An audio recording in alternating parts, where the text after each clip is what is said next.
Assalamualaikum warahmatullahi wabarakatuh. Waalaikumsalam warahmatullahi wabarakatuh. Warahmatullahi wabarakatuh. Pertama-tama, marilah kita ucapkan puji syukur kita kehadirat Allah Subhanahu wa Ta'ala yang mana telah memberikan kita berbagai kenikmatan dari nikmat iman, nikmat Islam, dan sampai nikmat kesempatan pada pagi hari ini yang mana kita bisa bertemu, bisa belajar bersama di dalam kajian Story Morning ini. Kemudian tak lupa kita panjatkan sholawat serta salam kita kehadirat Nabi Muhammad sallallahu alaihi wasallam dan para sahabatnya, para keluarganya serta para pengikutnya sampai kelak pada hari kiamat. Jemaah semuanya, insya Allah pada pagi hari ini kita akan belajar bersama, kita akan mengkaji sebuah surat di dalam Al-Quran secara bersama, yaitu surat Al-Hujurat ayat 11 sampai 12. Teman-teman semuanya, sebelumnya saya mohon maaf karena mungkin dalam kajian ini, mungkin dalam kesempatan ini, dan mungkin pada pembelajaran kali ini kurang berkenan atau kurang maksimal, atau mungkin menjadi sebuah kajian yang ya nggak tahulah paling buruk mungkin selama Story Morning ini. Ya soalnya saya juga pertama masih belajar dan ini kali pertama saya dalam kajian Zoom ini. Dan teman-teman semuanya, mohon maaf yang sebesar-besarnya karena ini kekurangan ilmu saya dan mungkin hanya apa ya, kayak bacaan saja atau sebuah maklumat yang berlalu saja. Teman-teman semuanya, kalau boleh tahu ini pesertanya dari mana saja ini? Halo? Ya, dari Bandung, ada Jakarta, Tangerang. Oh, berarti seluruh Indonesia ya ini ya, Mbak? Insya Allah ya. Karena komunitas Maman Alikan juga se-Indonesia. Oh, Masya Allah. Ini sebuah kebanggaan bagi saya untuk bisa berbicara di dalam sebuah kajian yang mana pesertanya dari Sabang sampai Merauke. Ini adalah sebuah kali pertama saya mengisi sebuah kajian yang seperti ini. Teman-teman, Masya Allah, ada yang dari Bali, dari jauh ya. Insya Allah teman-teman, pada pagi hari ini kita insya Allah akan mengkaji sebuah surat yang ada di dalam Al-Quran. Insya Allah kita cara belajarnya atau cara kajian kita tidak seperti yang lain ya. Kita hanya seperti muhadharah, seperti ceramah biasa saja. Tidak ada PowerPoint, tidak ada apa-apa. Ya, semoga yang mendengarkan bisa mencatat kalau ada hal yang penting. Teman-teman semuanya, di dalam Al-Quran, saya mau tanya, di dalam Al-Quran ini ada berapa surat? Ayo, boleh dijawab?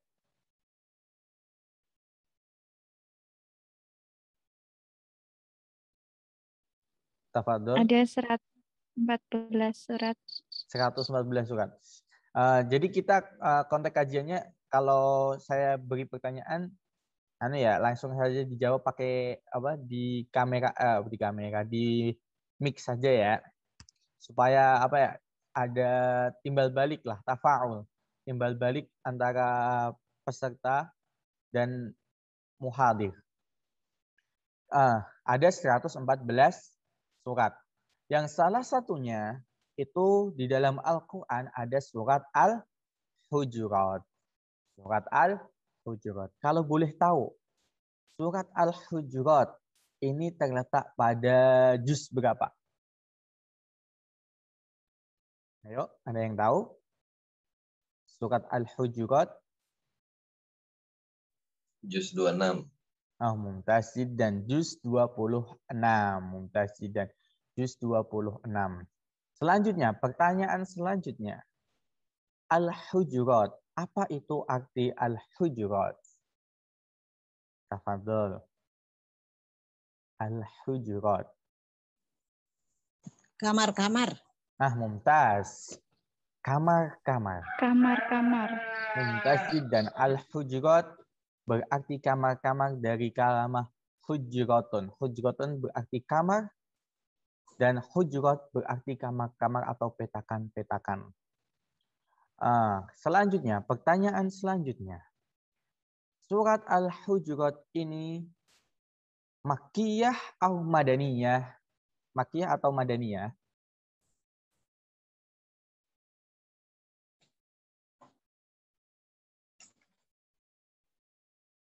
Tafadhol. Ya, jawabannya ialah surat Madaniyah. Ya. Apa itu Madaniyah? Sebagian ulama berpendapat surat Madaniyah adalah sebuah surat yang diturunkan setelah hijrah. Setelah hijrah Nabi Muhammad Sallallahu Alaihi Wasallam dari Makkah ke Madinah. Itu dinamakan surah Al-Madaniyah. Walaupun diturunkannya di kota Mekah. Jadi saya ulangi lagi, surat Al-Madaniyah adalah sebuah surat yang diturunkan setelah hijrah. Walaupun diturunkannya di kota Mekah. Sebagai contoh ialah di dalam surat Al-Maidah ayat 3, yaitu ketika diturunkan di haji wada, dan haji tentu saja di kota Mekah. Yaitu Al-yawma akmaltu lakum dinakum wa atmamtu alaikum ni'mati wa raditu lakumul Islam madinah. Ayat ini atau potongan ayat ini diturunkan di kota Mekah. Akan tetapi tergolong sebagai ayat Al-Madaniyah. Kenapa? Karena ayat ini diturunkan setelah Nabi Muhammad Sallallahu Alaihi Wasallam berhijrah dari Makkah ke Madinah. Itu sebagai gambaran surat Al-Madaniyah. Kemudian Al-Hujurat. Apa yang dimaksud dengan Al-Hujurat? Ya, tentu saja ialah kamar-kamar. Yaitu kamar-kamar. Kenapa kamar-kamar? Teman-teman semuanya, jadi perlu kita ketahui bahwasanya rumah Nabi Muhammad Sallallahu Alaihi Wasallam itu bukanlah gedung, bukanlah istana, walaupun dia seorang raja, seorang pemimpin, akan tetapi rumahnya adalah berpetak-petak, yaitu Al-Hujurat, Al-Hujurat. Ada yang menjelaskan bahwasanya rumah Rasulullah Sallallahu Alaihi Wasallam hanya berkisar 2x3 meter, yaitu berkamar-kamar atau bersekat-sekat yang berukuran 2x3 meter. Wallahu a'lam. Teman-teman semuanya, kembali lagi. Apa sih perbedaan surat Al-Makkiyah dan Al-Madaniyah? Ya, para ulama mendefinisikan bahwasanya surat Al-Makkiyah itu berbicara, itu menerangkan sebuah materi-materi atau sebuah kajian tentang akidah, tentang keyakinan, litasbitul iman, untuk menguatkan iman para sahabat, yang mana surat Makkiyah ini diturunkan terlebih dahulu. Oleh sebab itu, surat Makkiyah ini atau ayat-ayat Makkiyah ini berbicara lebih banyak tentang keimanan, tentang keislaman, supaya menguatkan keimanan para sahabat. Kemudian, adapun surat Al-Madaniyah adalah surat atau ayat yang berbicara lebih banyak tentang adab, tentang fikih, tentang cara kita bermuamalah sesama muslim. Dan kita bisa melihatnya pada surat Al-Hujurat ini. Para ulama berpendapat bahwasanya surat Al-Hujurat ini diturunkan dengan sebab sebuah adab, yaitu karena beberapa adab.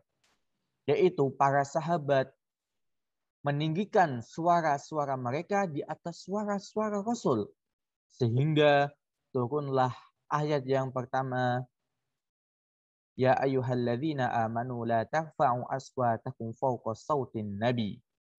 Dan seterusnya. Itulah salah satu sebab turunnya surat Al-Hujurat, yaitu menerangkan sebuah adab, sebuah etika, sebuah cara untuk bermuamalah. Oleh sebab itu, surat Al-Hujurat ini disebut atau digolongkan sebagai surat Al-Madaniyah. Teman-teman semuanya, langsung saja. Akan tetapi kita pada pagi hari ini kita akan mengkaji, kita akan berbicara, kita akan belajar bersama pada surat Al-Hujurat ayat 11 dan 12. Teman-teman semuanya, kira-kira di sini ada yang sudah hafal nggak surat Hujurat? Pasti sudah hafal dong. Pasti. Saya yakin semua yang di sini pasti sudah hafal. Di sini saya mau bertanya. Di sini bisa atau adakah yang mau menyebutkan ayat Al-Hujurat, surat Al-Hujurat ayat 11 sampai 12? Ada yang mau membacakan? Tafadhol.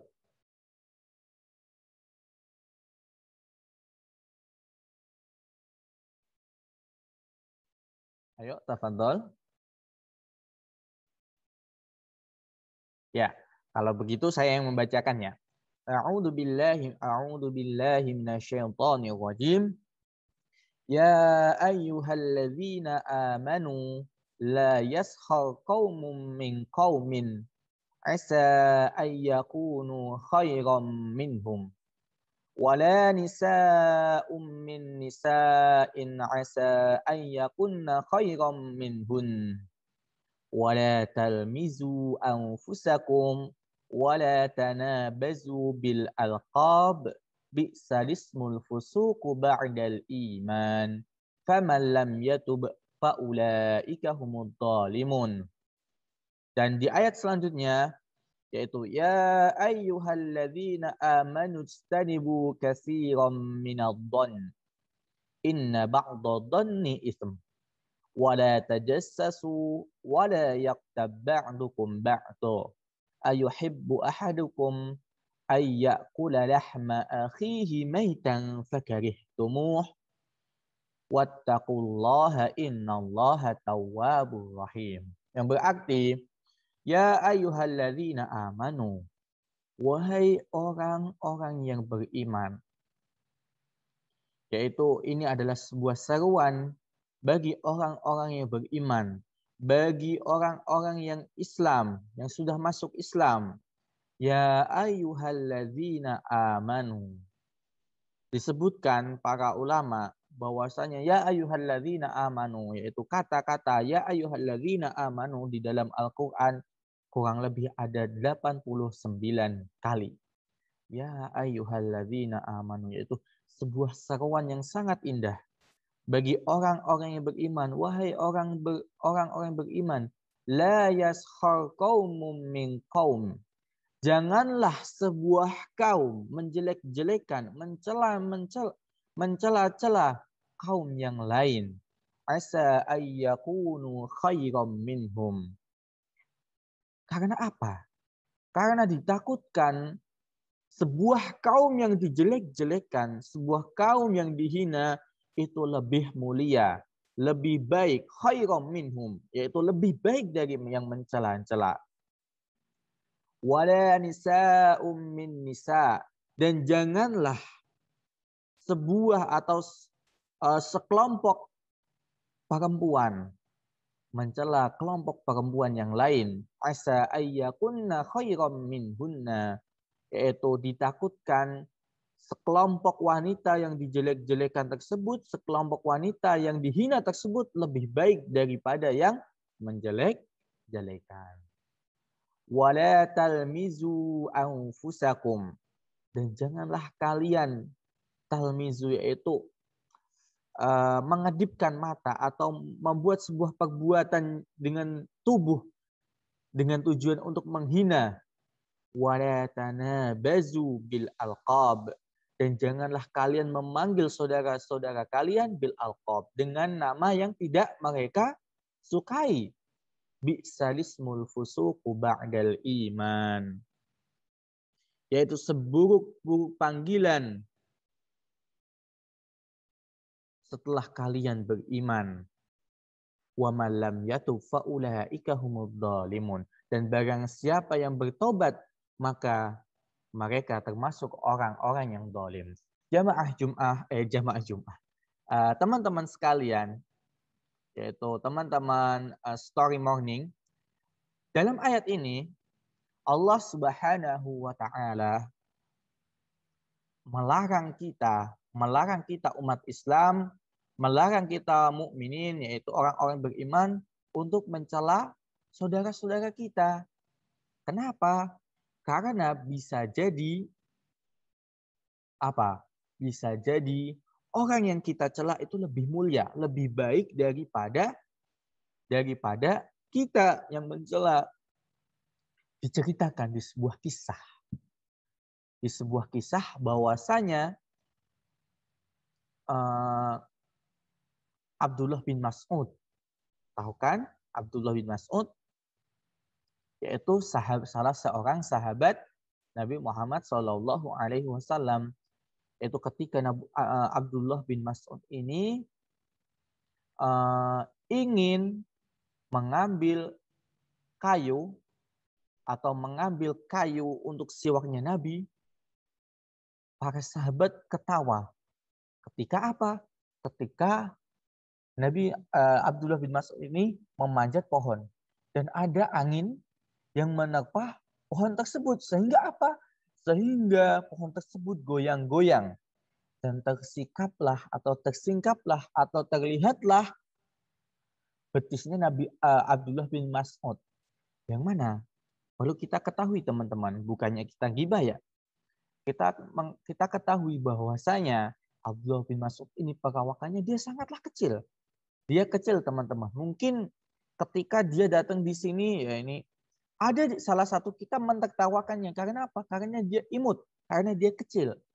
Begitu jugalah dengan para sahabat.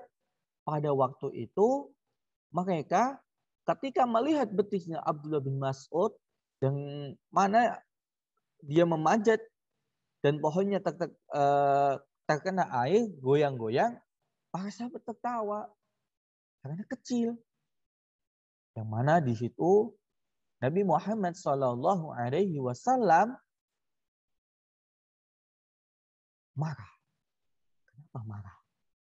Karena perlakuan sahabat, yaitu meremehkan Abdullah bin Mas'ud, yang mana ia adalah seorang sahabat, sahabatul jalil, yakni sahabat yang mulia. Lalu Rasulullah SAW bersabda, janganlah kalian menertawakan Abdullah bin Mas'ud. Janganlah kalian menghina Abdullah bin Mas'ud, meremehkan Abdullah bin Mas'ud. Yang mana betisnya yang sangat kecil ini ketika ditaruh di mizan, ditaruh di sebuah timbangan, maka timbangan tersebut akan lebih berat daripada betisnya Abdullah bin Mas'ud ini lebih berat daripada bumi dan seisinya.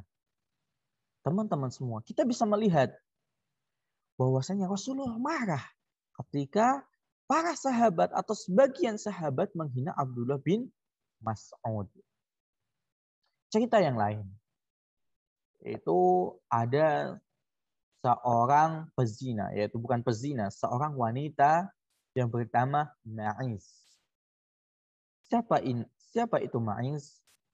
Ma'iz adalah seorang wanita. Seorang wanita yang mana na'udzubillahi min dzalik, summa na'udzubillahi min dzalik, dia berzina sehingga dia hamil. Berzina dan dia hamil. Kemudian apa? Kemudian dia datang kepada Rasulullah Sallallahu Alaihi Wasallam. Ya Rasulullah, zanaitu. Wahai Rasulullah, saya telah berbuat zina. Zanaitu. Kemudian Rasulullah, la, mungkin kamu salah. Habis itu perempuan ini berkata, ya Rasulullah, saya benar-benar berzina. Ini saya hamil. Kemudian Rasulullah menjawab, ya, kalau kamu berzina dan kamu hamil, maka tunggulah sampai anakmu lahir ini. Kemudian setelah anaknya lahir, perempuan ini yang bernama Ma'iz ini datang lagi kepada Rasulullah Sallallahu Alaihi Wasallam. Kemudian berkata, wahai Rasulullah, sesungguhnya aku berzina. Zina itu ya Rasulullah, sesungguhnya aku berzina. Kemudian aku saat ini sudah melahirkan anakku. Tapi apa kata Rasulullah? Tunggulah sampai anakmu besar. Susuilah anakmu dulu. Kemudian wanita ini kembali. Setelah beberapa bulan kemudian, wanita tersebut datang lagi. Dan berkata, ya Rasulullah, zanaitu wa rada'tu ibni aw waladi. Yaitu, ya Rasulullah, sesungguhnya aku berzina dan saya sudah menyusui anak hasil zinaku ini. Karena Rasulullah Sallallahu Alaihi Wasallam ini terus didesak dengan pengakuan Ma'iz ini. Kemudian Rasulullah Sallallahu Alaihi Wasallam merajamnya, mengkisosnya dengan merajamnya. Ketika Rasulullah dan para sahabat merajam perempuan ini, Ma'iz ini, yang mana dia benar-benar menyesal, benar-benar mengakui kesalahannya. Kemudian dirajam. Dan ketika merajam dan dilempari batu, yaitu rajam ialah sebuah hukuman bagi pezina yang mana orang yang berbuat zina ini dikubur sehingga terlihat hanya kepalanya saja dan dilemparin oleh batu. Ketika dilemparin batu, maka sampailah kena kepalanya dan apa? Dan berdarah sampai darahnya muncrat ke sahabat. Sehingga apa? Sehingga ada beberapa sahabat yang meremehkan perempuan ini, yaitu betapa najisnya darah ini, darah wanita zina ini. Karena Rasulullah Shallallahu Alaihi Wasallam mendengar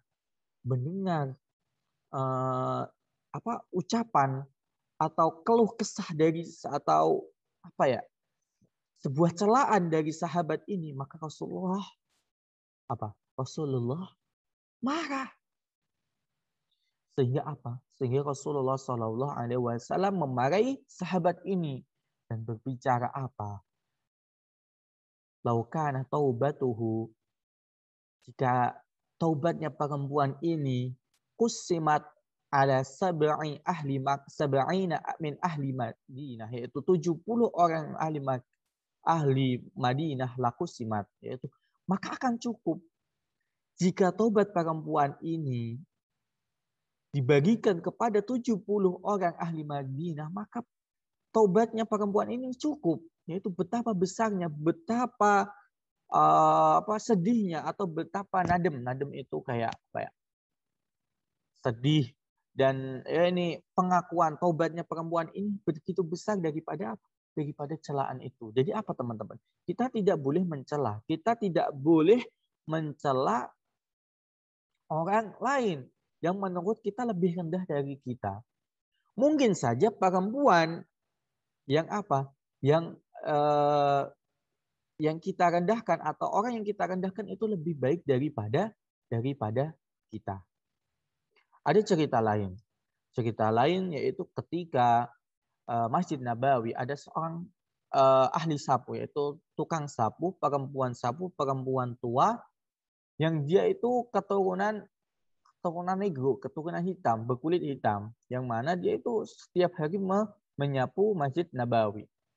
Dan yaumun minan ayam, pada suatu hari dan suatu malam perempuan ini meninggal.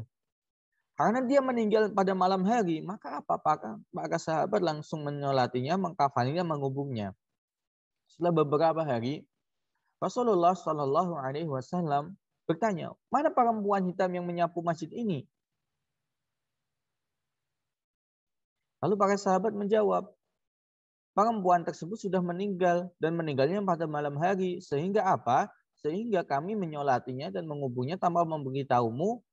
Habis itu kami meninggalkannya. Lalu apa kata Rasulullah?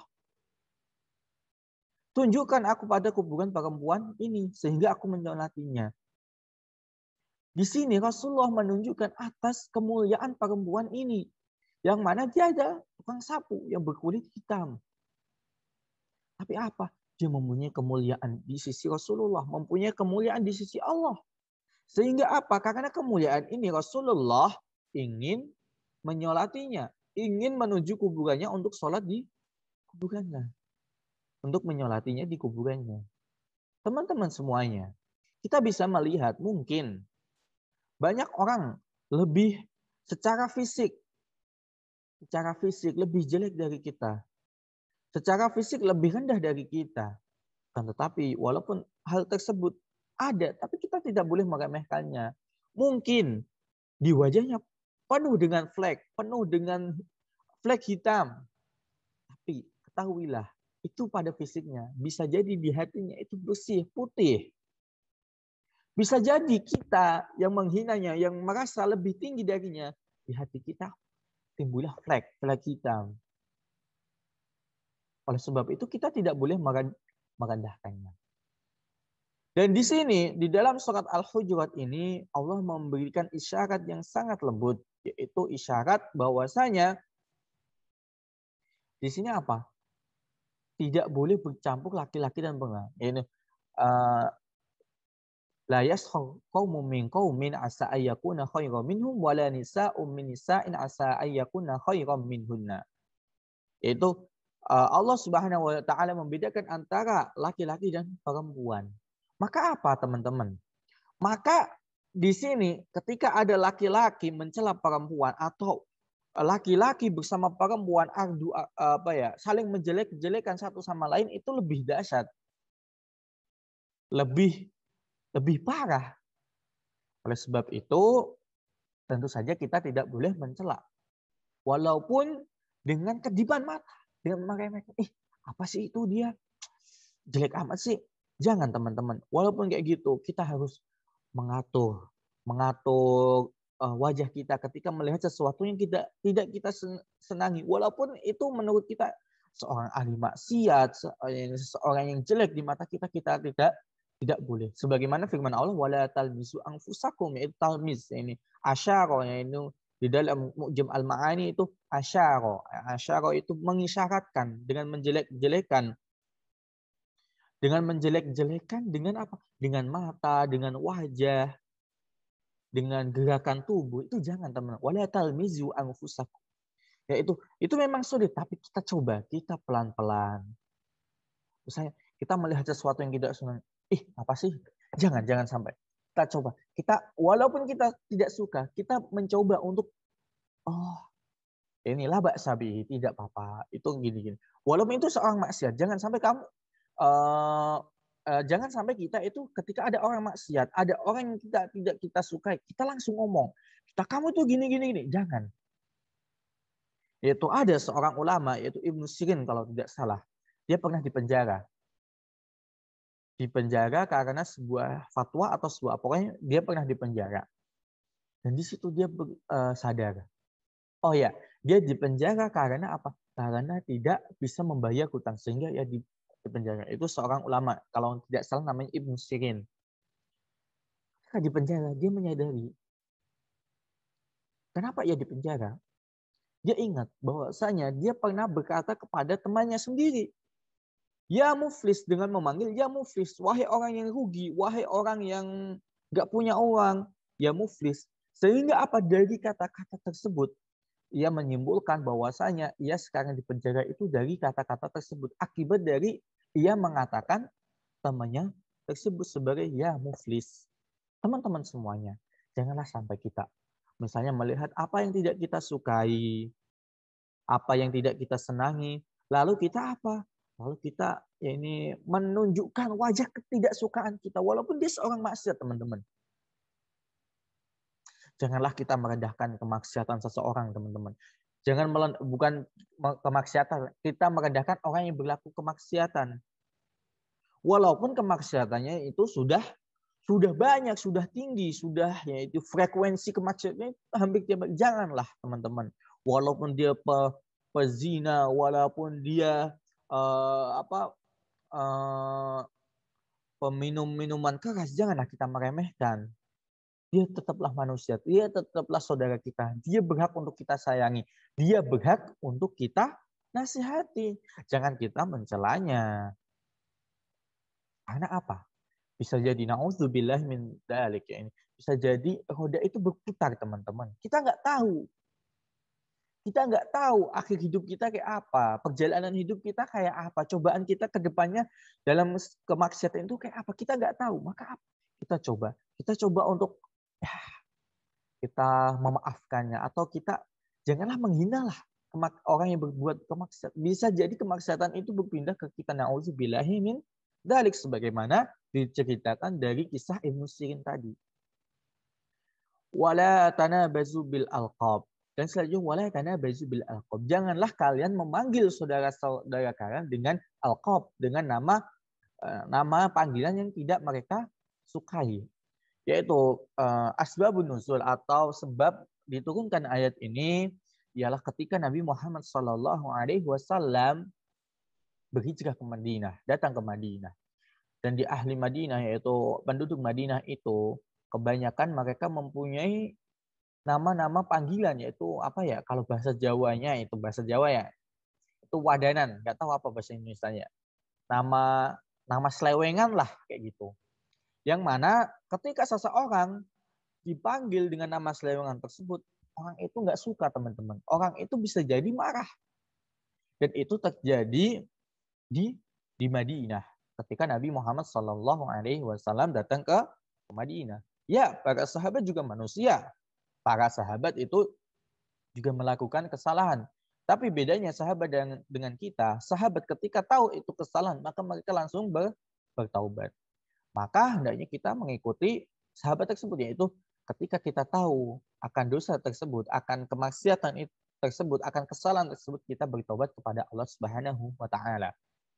Dan sehingga dari kejadian tersebut turunlah ayat ini, wala tanabazu bil alqab. Janganlah kalian memanggil memanggil saudara-saudara kalian dengan nama panggilan yang tidak mereka sukai. Bi'salismul fusuqu ba'dal iman. Dan ini adalah sebaik-baik nama setelah keimanan. Wa man lam yatub fa ulaika dzalimun. Dan barang siapa, dan jika kita melakukan perbuatan tersebut dan kita tidak bertaubat, segera mungkin bertaubat, maka kita telah zalim kepada saudara kita. Maka hendaknya kita seperti sahabat ini, iqtida bis sahabah, ini mengikuti sahabat. Ketika mereka mengetahui akan dosa tersebut, akan kesalahan tersebut, maka dia langsung bertaubat. Dia langsung langsung meminta maaf kepada orang tersebut. Jamaah Story Morning pada Minggu 5 Desember kali ini, kita lanjut pada ayat selanjutnya. Ya ayyuhalladzina amanu ijtanibu katsiran minadh-dhanni inna ba'dadh-dhanni itsm. Wahai orang-orang yang beriman, ijtanibu. Apa itu ijtanaba? Ijtanaba, menjauhi. Jauhilah kalian. Kalian jauhilah dari katsiran minadh-dhanni, yaitu berbuat prasangka buruk. Inna ba'dadh-dhanni itsm. Karena sebagian prasangka itu apa? Ism, dosa. Berbuat prasangka buruk itu dosa, teman-teman. Janganlah kita berprasangka buruk. Maka Di ayat sebelumnya apa? Tabayan. Yaitu Allah menjelaskan pada ayat sebelumnya. Idza ja'akum fasiqun binaba'in fatabayyanu. Maka ketika kita mengetahui sesuatu atau ada timbul prasangka buruk, maka kita langsung klarifikasi. Kita tanya ke orangnya. Jangan sampai kita terus berprasangka sehingga kita menyebarkan hoak-hoak yang ada. Itu teman-teman. Istanibu katsiran minadh-dhanni inna ba'dadh-dhanni ism. Wala tajassasu. Dan selanjutnya wala tajassasu. Apa itu tajassus? Apa itu jasus? Bahasa Indonesia jasus. Mencari kesalahan orang lain. Janganlah kita, misalnya kita ada prasangka buruk. Oh, si fulan ini kayaknya gini deh. Jangan sampai kita harus tahu ini. Kita harus ngikutin dia. Jangan teman-teman. Itu adalah perbuatan yang sangat jelek. Perbuatan yang sangat jelek. Teman-teman semuanya, saya punya cerita. Saya pernah mondok di sebuah pondok, sebuah kuliah yang mondok. Tentu saja di pondok pasti ada namanya mukhalafah. Mukhalafah itu kayak pelanggaran. Ada ustadz yang menurut saya sangat bijak. Kenapa? Kita mengingatkan teman-teman, dan mengingatkan kita semua agar tidak bertajasus, agar tidak mencari kesalahan-kesalahan orang lain, melaporkan pelanggaran-pelanggaran yang lain, teman-teman yang lain. Misalnya, kalau dulu ya kita bawa teman kita ada bawa HP, janganlah kita cari-cari, oh dia bawa HP bener gak ya? Habis itu kita ngintip-ngintip dia, jangan teman-teman. Tajasus, habis itu melaporkan kepada yang lain sehingga dia dikeluarkan atau apa? Janganlah. Itu menurut saya perbuatan yang buruk. Kenapa? Karena semisalnya kita mencintai dia, kita benci dengan perbuatan dia, kita seharusnya tidak begitu, teman. Jika kita benar-benar sayang ke dia, maka apa? Maka kita nasihatin. Jangan sampai kita bertajasus mencari aibnya, habis itu kita laporkan kepada atasan kita. Jangan, teman-teman. Itu adalah menurut saya sebuah kejelekan yang sangat buruk. Kalau kita cinta, kalau kita sayang kepada teman kita, maka kita nasihatin. Jangan sampai kita malah mencari aibnya, habis itu melaporkan kepada atasan kita. Jangan, teman-teman. Itu ada sebuah aib.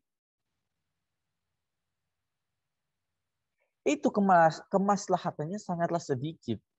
Lebih banyak mahdarat.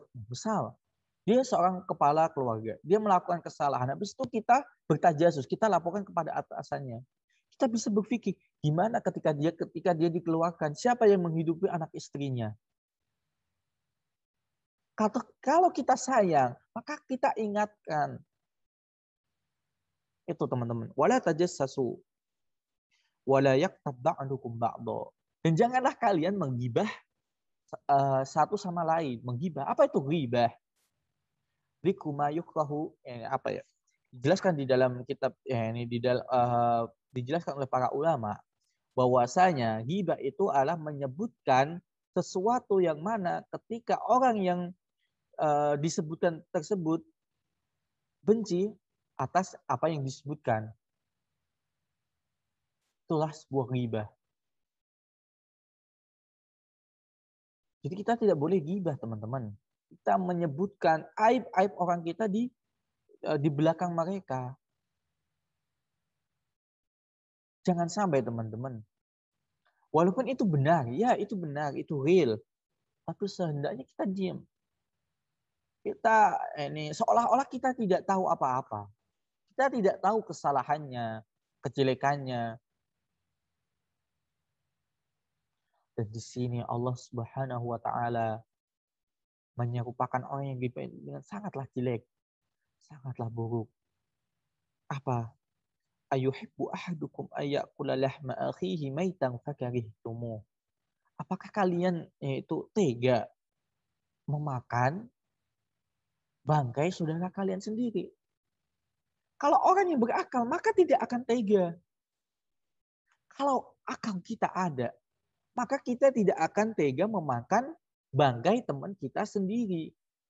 Ayuhibbu ahadukum ayyakula lahma akhihi maitan fakarihtumuh. Tapi apa? Tapi orang ghibah. Walaupun itu memakan bangkai, tapi apa? Dia terus menerus majalis ghibah, itu tempat-tempat ghibah.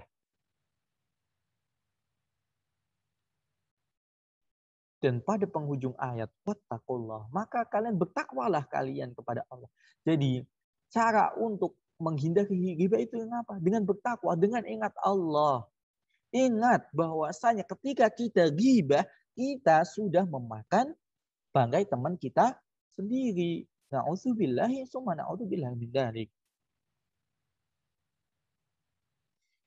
Innallaha yuhib Innallaha tawwabur rahim. Dan kalian bertobatlah kalian karena Allah itu maha pemberi taubat dan lagi maha penyayang. Di sini para ulama menjelaskan bagaimana kita bertaubat dari ghibah. Bagaimana? Para ulama menjelaskan bahwasanya cara kita bertaubat dari ghibah ialah dengan menyebutkan kebaikan-kebaikan saudara kita yang kita gibai di majelis yang mana kita pernah menggibah dengannya. Saya ulangi, bagaimana cara bertobat dari ghibah? Yaitu dengan menceritakan kebaikan-kebaikan teman kita yang telah kita gibai di majelis yang pernah kita gibai. Misalnya, kita pernah bercerita kepada teman-teman kita, teman sekelas kita, atau teman sekantor kita, teman kerja kita. Misalnya, akan si fulan. Maka bagaimana cara kita bertaubat? Cara kita bertobat atas ghibah tersebut dengan menyebutkan kebaikan si fulan di majelis kita, di kelas kita, di tempat kerja kita kembali. Itulah adalah cara bertobat orang ghibah.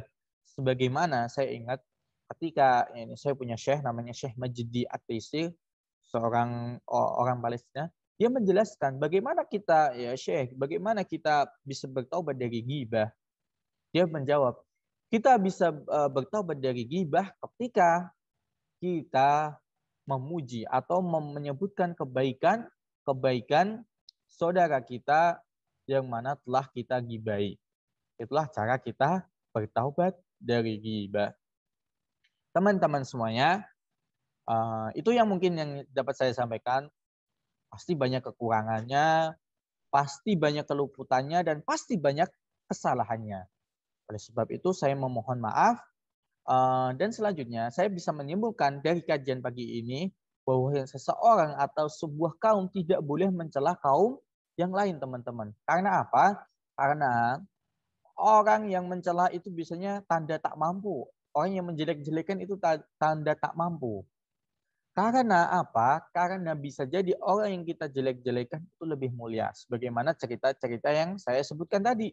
Itu wanita yang berkulit hitam yang para sahabat meremehkannya. Habis itu seorang yang pernah berzina, yaitu Ma'is yang pernah berzina. Ada seorang sahabat yang menghinakannya. Padahal Ma'is ini mempunyai taubat yang mana taubatnya itu sangat besar. Ketika dibagi kepada 70 ahli Madinah, maka taubatnya akan terpenuhi. Dan cerita Abdullah bin Mas'ud dan yang lain. Dan kita tidak boleh meremehkan teman kita, meremehkan saudara kita dengan gaya tubuh, dengan apapun itu, dengan isyarat dan apapun. Sebagaimana yang diceritakan pada Ibn Sirin, yang mana dia pernah memanggil temannya, ya khosarah, ya muflis, ya wahai orang yang rugi, orang yang tidak mampu membayar hutang. Sehingga yaumun minal ayam, pada suatu hari fakta itu berputar balik kepada Ibnu Sirin. Dan yang selanjutnya yaitu tidak boleh memanggil saudara kita dengan nama yang tidak mereka senangi. Bi'salismul fusuqu ba'dal iman. Yang selanjutnya ialah tidak boleh suudon terhadap saudara kita. Tidak boleh suudon, teman-teman. Bisa jadi kita Bisa jadi kita yang kita suudoni itu kita salah. Maka menjadi fitnah. Kemudian tidak boleh menggibah. Tidak boleh ghibah. Apa itu ghibah? Ghibah itu adalah menyebutkan kejelekan-kejelekan teman kita di belakang dia.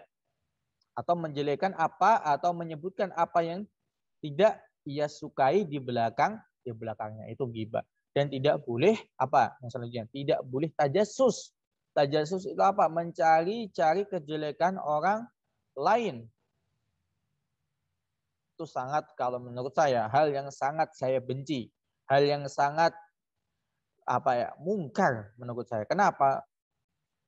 Begitu teganya dia mengorbankan temannya untuk dia.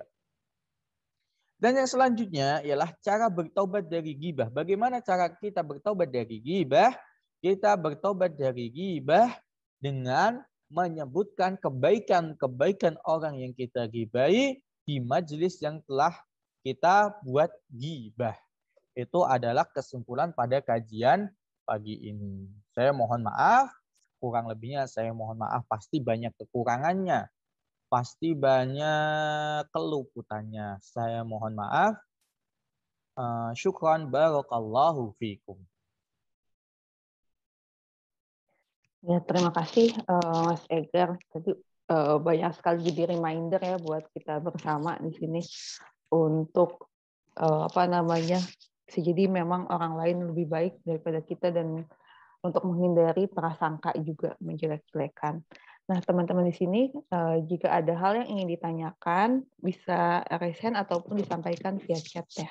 Di sini ada komentar juga dari Kak Siti, benar Mas Egar, terkadang saya atau kita suka melihat penampilan secara fisik, misal antara berhijab atau tidak. Ya, itu mungkin saja ini kita nggak tahu kan. Ya, saya menambahin boleh kan, Mbak? Iya, silakan. Bisa jadi ya ini ada orang yang belum berhijab, tapi janganlah kita meremehkan. Bisa jadi ya ini iltizam ini atau ketetapan hati kita berhijab ini goyah. Na'udzubillah min dzalik. Janganlah kita meremehkan. Walaupun dengannya itu dengan mata, dengan apa ya? Apa sih itu? Jangan sampai. Karena apa? Kita nggak tahu, teman-teman. Kita nggak tahu. Iman kita akan tetap beristiqomah, kita akan selalu bersama kita apa tidak. Bisa dilanjut, Pak? Baik, Mas Egar. Nah, di sini mungkin saya undang juga nih Pak Heru untuk mungkin tambahan insight ataupun sharingnya juga. Assalamualaikum warahmatullahi wabarakatuh, Mbak Faiza. Mas Egar, terima kasih banyak. Jazakallahu khairan, Mas Egar. Sudah menyempatkan waktu dan mempersiapkan diri tentunya untuk kita semua bisa sama-sama menikmati kajian dari Al-Hujurat, 2 ayat ini yang luar biasa. Harusnya minggu depan ya Mas Egar ya? Iya, Ustaz. Ya, tapi ini kan luar biasa. Jadi ini sesuatu yang luar biasa, artinya jadwalnya dimajukan itu terus tetap punya komitmen untuk sharing, ini sesuatu yang luar biasa. Dan ini memang di komunitas ini sebenarnya kita juga ingin, ini kan sebenarnya ayat ini terkait dengan kita lebih mengenal teman kita yang lain. Nah, saya juga lebih mengenal Mas Egar kan melalui forum ini, dan tidak hanya mengenal orangnya, tapi juga mengenal cara berpikirnya gitu kan. Terus termasuk kita belajar dari Mas Egar dari ayat ini. Mungkin saya sedikit menambahkan aja apa yang saya dapat ya dari Ustadz Nu'man terkait dua ayat ini. Tapi sebelumnya ini saya ada yang menarik nih, karena Mas Egar saya nggak tahu ini judulnya dari Mas Egar atau dari panitia ya. Bukan ada kata-kata diperluk. Jadi diperluk itu adalah sebuah sudah menjadi sebuah makna nih, kalau teman-teman yang punya akses ke Bayyinah TV itu di TV itu kan ada organisasi materi yang ada di situ, itu kan dibagi menjadi Al-Quran dan bahasa Arab. 2 itu. Terus yang Al-Quran itu dibagi lagi, ada yang Al-Quran pembahasan surah, ada yang Al-Quran courses ya. Al-Quran dalam bentuk nanti dibahas di Story Night, Al-Quran yang dibahas di Divine Speech dan seterusnya. Heavenly Order dan seterusnya. Parenting juga gitu kan dan seterusnya. Tapi itu Al-Quran juga. Nah, sementara yang surah itu dibagi 2. Jadi dibagi 2 menjadi diperluk dan concise commentary. kalau konses komentari itu pembahasan komen-komen dari tafsir ini, tafsir itu, kadang-kadang juga dibahas. Tapi kalau diperlu itu benar-benar dalam ya pembahasan di situ. Jadi ketika saya membaca melihat invitation-nya itu, saya melihat wah diperlu. Oke, terus saya terus terang belum pernah mempelajari yang diperlu. Wah berarti mungkin ada yang baru. Gitu. Ternyata loh, saya cari di BTV, oh nggak ada nih. Oh berarti, nah terus makanya kan saya terus, wah ini menarik nih. Jadi ini ada istilah yang yang saya harus serap, gitu, pahami bahwa diperluk itu bisa bermakna dua nih. Bisa diperluk versi Bayyinah TV, bisa diperluk artinya pembahasan yang mendalam dari yang akan menyampaikan atau yang akan sharing, dalam hal ini adalah Mas Egar. Ini diperluk yang Mas Egar, gitu, yang versi Mas Egar. Gitu. Jadi ini karena nggak ada ya. Saya nggak tahu, mungkin teman-teman kalau mungkin malah ketemu berarti BTV saya belum saya update berarti. Tapi kok saya lihat di web, yang web-based juga nggak ada. Nah ini yang saya pelajari adalah yang dari, kalau yang concise commentary, jadi itu sudah agak lama saya pelajari, jadi saya buka lagi karena saya biasanya punya catatan sendiri dari apa yang saya pelajari. Pertama itu adalah ini, Ustadz Nu'man itu menyebutkan sebuah pepatah Arab yang kayaknya ini dari Sayyidina Ali, sodiquka man sodakoka la man sodakok, ya kan? Ini dari Sayyidina Ali bin Abi Thalib. Kalau kata Ustadz Nu'man itu, your friend is the one who tells you the truth, not the one who agrees with you. Ya kan? Teman kita adalah dia yang menceritakan kebenaran atau yang ngomong apa adanya, gitu. Bukan yang selalu setuju. Kita ngomong apa setuju, gitu. Setuju. Nah itu justru malah bukan teman atau sahabat yang sejati. Ini terkait ayat ini. Pepatah dari Sayyidina Ali ini diucapkan Ustadz Nu'man terkait dengan ayat 11 ya dari Al-Hujurat, yang di situ jelas dikatakan manusia itu lebih mudah untuk obnoxious, kata Ustadz Nu'man, tampak menjengkelkan to other people when they are together. Kalau sendirian sih baik orangnya, tapi kalau udah ketemu dengan kelompok itu, dia tuh nggak tahu kenapa kok bisa jadi ikut mereka ya, terus jadi menjengkelkan gitu. Nah itu ketika kita selalu, atau ketika seseorang selalu mengatakan setuju atau selalu mengiyakan, nah itu kan berarti tanda tanya. Sebenarnya belum tentu teman yang baik. Kalau yang baik berarti bisa give and take gitu kan, apa adanya gitu.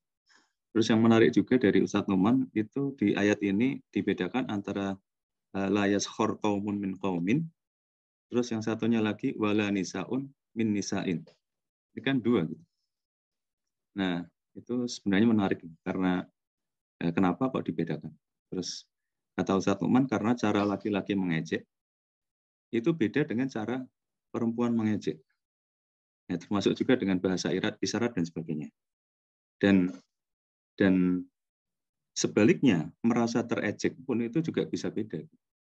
Mungkin ada dua orang gitu yang sedang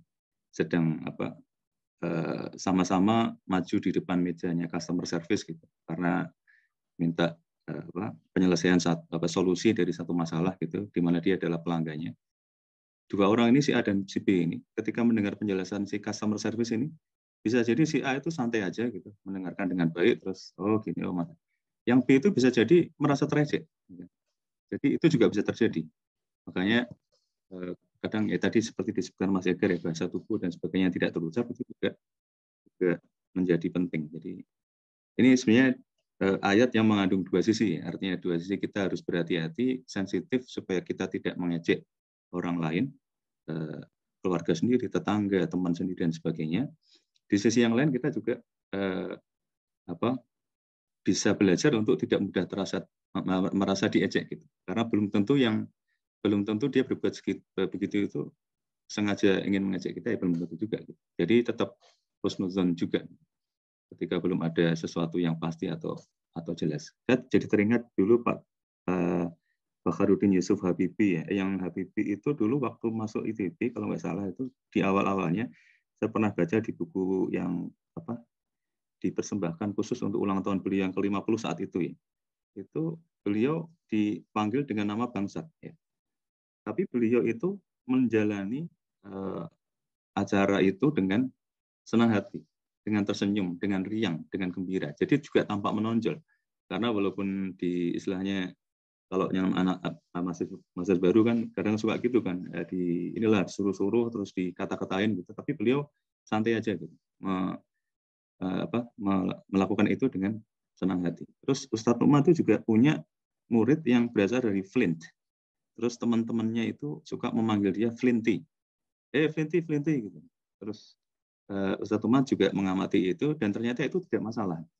Jadi artinya yang dipanggil Flinty itu juga dia suka gitu. Sudah dicek yang ini si A ngecek, si B ngecek, si C ngecek. Kita tuh panggil gitu, kamu gimana? Apa kamu suka nggak dipanggil gitu? Nggak masalah, itu senang, aku memang aslinya dari situ gitu. Nah, itu juga terjadi. Tapi Ustadz Nu'man mengingatkan bahwa itu tidak bisa digeneralisasikan gitu kan. Karena tidak semua orang seperti itu, makanya tetap juga hati-hati. Ketika kita ingin istilahnya mau bercanda gitu, yang lihat dulu orangnya kan, siapa tahu dia nggak suka. Tapi ada yang suka. Jadi ini harus kita pahami sebagai ayat di mana kita mesti kenal orangnya. Karena justru ada orang yang kalau tidak di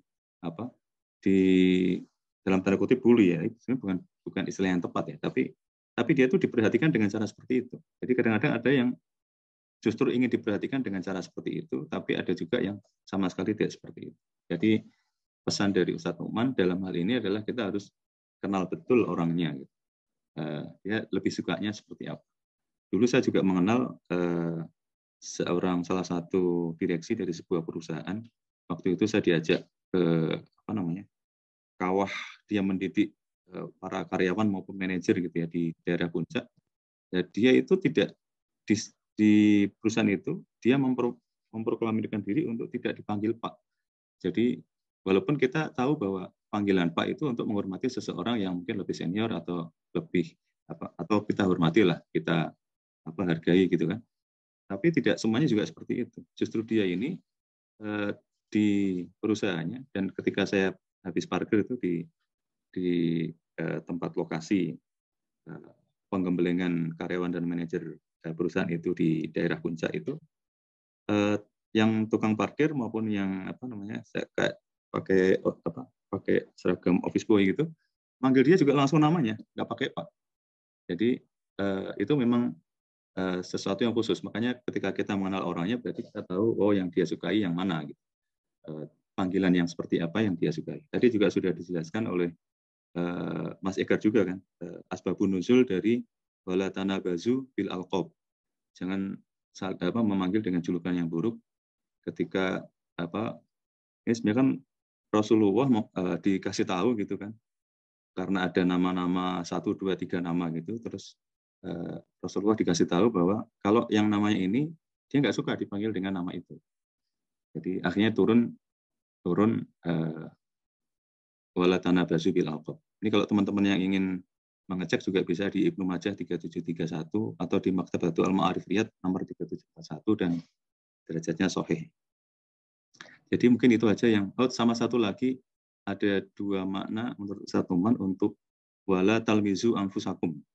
Jadi wala talmizu anfusakum itu bisa seperti yang biasa kita pahami, kata Ustadz Nu'man, kalian itu kan sama-sama muslim gitu. Kok bisa sih saling ngejek? Kalian tuh sama-sama muslim gitu loh. Kok bisa sih kalian merendahkan satu sama lain? Nah, itu makna yang pertama.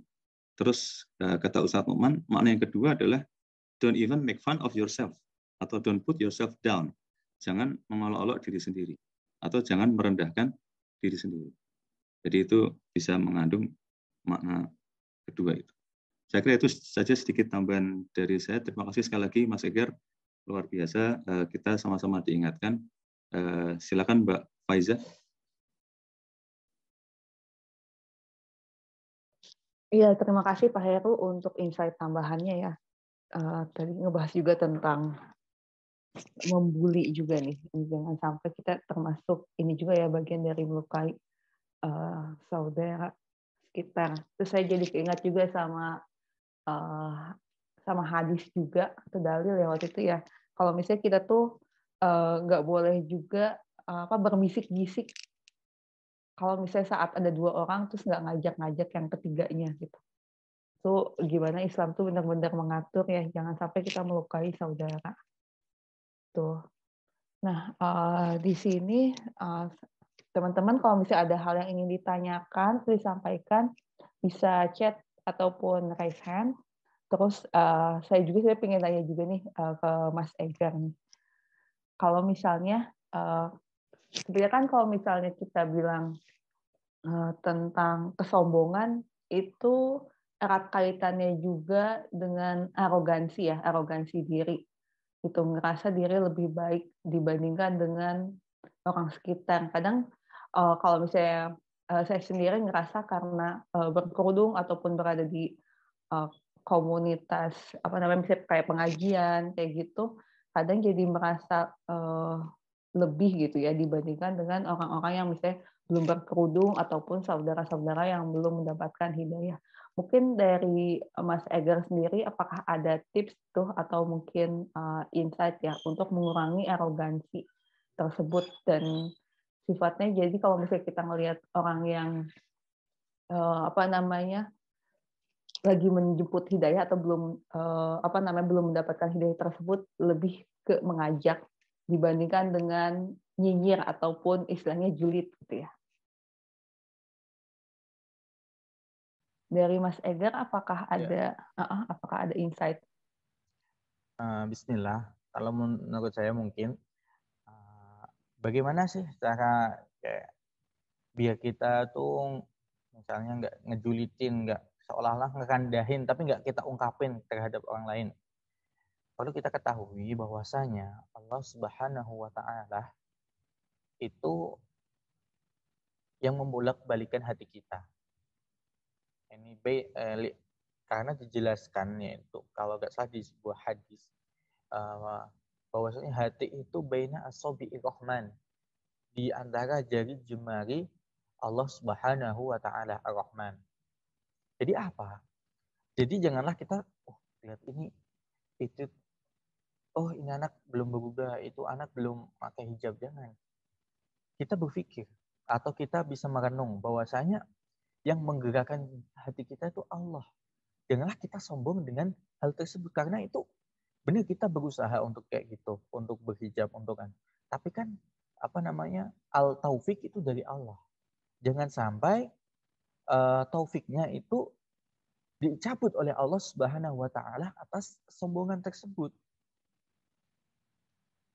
Dijelaskan ya ini. Kalau nggak salah ada sebuah buku di Arab namanya apa? Al-ulama al-munakisin, yaitu para ulama yang munakis itu berbalik. Dulu dia adalah seorang ulama yang alim, habis itu karena dia ini disebutkan bahwasanya dia itu terlalu sombong sehingga apa? Yang dia asalnya jadi ulama itu munakis, kebalik. Di situ dia terakhir hidupnya berlaku maksiat. Habis itu yang awalnya dia itu beriltizam, yaitu terus mengistiqomah dalam beramal soleh. Di akhir hidupnya dia ditutup dengan su'ul khatimah, laisa husnul khatimah. Karena apa? Dijelaskan bahwasanya sebelumnya dia merasa sombong. Dia merasa sombong dan ketika dia melihat melihat keburukan orang lain, dia langsung menjelek-jelekannya. Dan diceritakan yaitu cerita Israiliyat, yaitu sebelumnya sebelum datangnya Nabi Muhammad, yaitu ada 2 orang Bani Israel. Yaitu yang satu itu seorang alim. Dia alim. Dan temannya ini fasik, benar-benar fasik. Semua kemaksiatan sudah ia lakukan. Sehingga apa? Saking keselnya orang alim ini melihat orang fasik ini, dia apa? Ya fasik anta fajir ma'aduka finnar. Kamu orang yang fasik, kamu orang yang orang yang jelek, tempatmu di neraka. Gara-gara omongan ini dan kearogansian ini, apa yang terjadi? Setelah beberapa tahun, maka sesuatu itu berbalik. Berbalik, asalnya orang fasik ini fasik menjadi apa? Bertaubat, menjadi orang yang iltizam, yang istiqomah berbuat kebaikan, yaitu orang beriman. Yang mana satunya lagi ini yang asalnya dia seorang yang fasik, seorang yang beriman, seorang yang alim, seorang yang istiqomah, karena dia mengatakan hal tersebut, yaitu menghina, apa yang terjadi? Terbalik. Orang yang aslinya beriman ini kebalik, malah menjadi pelaku maksiat. Na'udzubillah min dzalik. Kita harus menghadirkan yaitu cerita-cerita itu atau menghadirkan perasaan tersebut. Ya. Ketika kita melihat yang teman kita yang misalnya, oh, si Fulan kenapa kok gini? Jangan. Kita harus mengingat. Kita nggak tahu kita kedepannya kayak apa. Kita harus menghayati kedepannya kita kayak apa. Kita nggak tahu. Hati kita itu yang memegang Allah. Kita nggak tahu. Mungkin kita sekarang, ya na'udzubillah lah. Kita sekarang pakai hijab. Nggak tahu kita kedepannya gimana. Kita harus menghadirkan itu. Kita harus menghayati. Kita harus benar-benar menghayati. Kita nggak tahu. Allah itu memberikan kita istiqomah sampai kapan. Semoga kita sampai akhir. Ya kalau tidak, na'udzubillah min dzalik. Dan bisa jadi itu yasuddu an sabilil khair. Ini yasuddu itu menutup jalan-jalan ke kebaikan. Ya, saya bisa merasakan, saya pernah lah merasakan. Misalnya saya melihat teman saya, itu nggak pernah ke masjid, itu nggak pernah gini, mereka telat. Itu kalau ke masjid telat terus. Apa yang terjadi? Setelah beberapa hari saya yang telat. Karena apa? Kesombongan tersebut, karena hinaan tersebut. Ya na'udzubillah min dzalik. Mungkin itu Mbak yang dapat saya sampaikan. Iya, terima kasih Mas Egar untuk jawaban serta nasihatnya juga. Dan mungkin ini langsung saja ya kalimat penutup dari Mas Egar serta reminder buat kita bersama nih di sini. Ya, bismillah. Kita tahulah yang memberikan taufik itu Allah Subhanahu wa taala. Yang memberikan taufik untuk kita berbuat baik itu Allah Subhanahu wa taala. Sehebat-hebat orang, sealim-alimnya orang, tapi tetap hatinya di atas jari jemarinya Allah Subhanahu wa taala. Allah lah yang membolak-balikan hati kita. Jangan sampai ketika kita melihat remeh teman kita melihat buruk teman kita, terus itu kita luapkan sampai mungkin kita luapnya terlalu berlebihan sampai kita lupa diri. Janganlah seperti itu. Karena apa? Kita tidak menjamin keistiqomahan kita. Kita tidak menjamin akhir hidup kita kayak apa. Tetap sehebat apapun orang, sealim apapun orang itu lemah. Orang itu butuh Allah. Dan jangan sampai ketika kita butuh Allah, kita mencela ciptaan Allah, yaitu saudara kita sendiri. Mungkin itu Mbak yang dapat saya sampaikan, Mbak.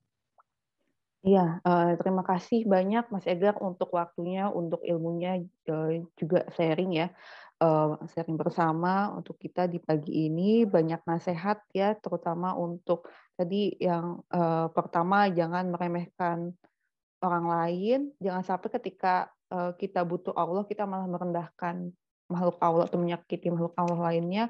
Terus juga tadi nasihat juga yang Al-Hujurat ayat 12 ya, untuk menghindari prasangka. Emang prasangka itu yang paling ini ya, yang paling powerful banget mempengaruhi tindakan dan juga pikiran kita. Tuh.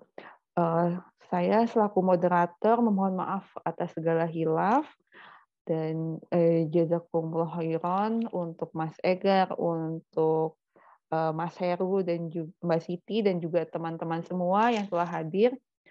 Insya Allah kita bertemu kembali dalam Story Morning pekan depan, tetap di jam yang sama, jam 5:30.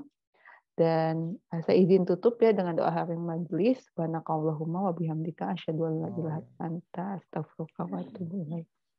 Terima kasih banyak teman-teman semuanya. Assalamualaikum warahmatullahi wabarakatuh. Waalaikumsalam.